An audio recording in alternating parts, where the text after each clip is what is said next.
we're going to go back to the system preferences, and we're going to talk about setting up spaces in Expose. You may have seen a demonstration where the Mac guy gives you multiple desktops. Let's go ahead and double click on that. That would be space. That application would be called Spaces.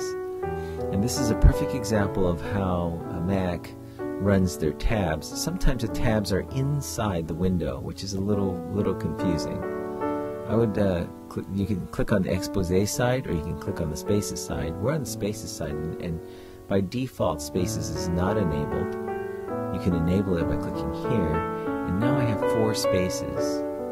Or I can add another column, and now I'll have 6. If I add another row, and I'll have 9.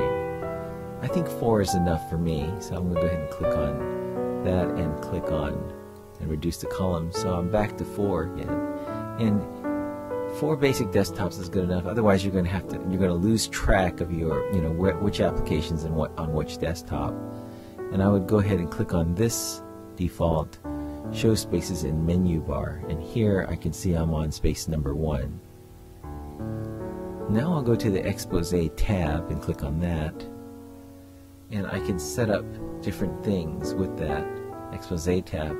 One of the things I would like to do is to sleep my display. I usually keep it in the lower corner here, and if I sleep my display, I'm just going to go to the mouse and move it here, and we can see that it went black. Let's go back to the main part of the system preferences. We can go back to the main system preferences by clicking on this back arrow here. Okay, now we're back at the main system preferences. We can go back to that, forward or backwards. We can go back on our main system preferences. And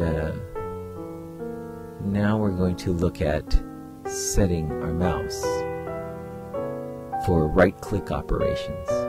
Macs, by default, mouses do not right-click. Normally Mac people use a control click for right-click. They just click one button and then they hit the control. It's a little bit hardcore. Going back to the system preferences, here I can change. You notice this is a picture of your Mighty Mouse, and you can actually make your secondary click or your right click the secondary button, and that is the Mac way of saying the right click. So you can right click with this. The ball is for horizontal and vertical scrolling, and here we see that the ball, if I push the ball, I'm going to get dashboard.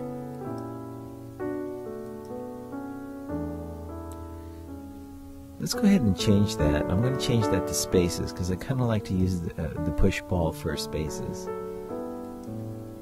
And voila, we have spaces working with the ball as I push the ball in. Go back to System Preferences. And now we've just taught you how to set your right click on your mouse, and you won't have to lose any functionality there, especially if you're an old-time Windows user. And the last thing I want to show you is how to do your desktop and your screensaver. Double click on the desktop and screensaver icon. And I like this picture called Aurora, but it just seems to be so overused on all the Macs. In all the advertising, they always use Aurora. I would pick a background that's not too busy. This seems to be a little bit busy, and it seems to camouflage my icons. I'll go to plain Jane, smooth screen, not too busy background. And for my screensaver, once again we see the two tabs. I'll click on the tab screensaver, and usually it's defaulted to Flurry. You can use any other type of screensaver. I kind of like Shell. And you can set the time for your screensaver. Go back to my system preferences and close that, and close my Finder window. And sure enough, we have all our icons. We have our background changed. We have all our icons pretty much doing the fancy thing. And then you know where System Preferences is? And Finder, by the way, doesn't ever shut down. It stays on. And we can see that the applications were dynamic as well. Well, thank you for watching, and we hope that we covered all the basic settings that can make you more comfortable with your Mac.